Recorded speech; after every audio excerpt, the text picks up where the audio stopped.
నమస్కారం స్వామి. శుభాశీస్సులందేవి. 2026 మంగళవారము 3వ తారీఖు 3వ నెల, అలాగే పాల్గొన శుద్ధ శుక్ల పౌర్ణమి. మంగళవారము సాయంత్రానికి పౌర్ణమి కూడా అయిపోతున్నది.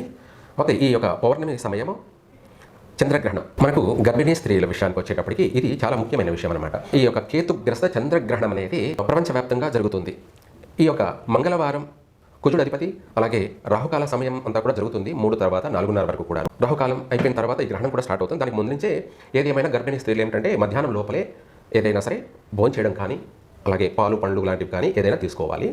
మధ్యాహ్నం నుంచి తర్వాత ఎటువంటి భోజనాలు కానీ, లేదంటే ఏదైనా టిఫిన్ లాంటివి కానీ అసలు ఏదైనా సరే భుజింపకూడదు, భోజనం చేయకూడదు, తినకూడదు కూడాను. ప్రపంచాల మధ్య, దేశాల మధ్య యుద్ధ వాతావరణాలు, అధికంగా భూకంపాలు, ఇటువంటివన్నీ కూడా సంభవించబోయే సమస్యలు అధికంగా ఉన్నాయి. కాబట్టి అది ఆ యొక్క సుబ్రహ్మణ్య స్వామి అనుగ్రహం అందరికీ కలగాలి అని చెప్పేసి కోరుకుంటూ సర్వేజన సుఖినో భవంతు.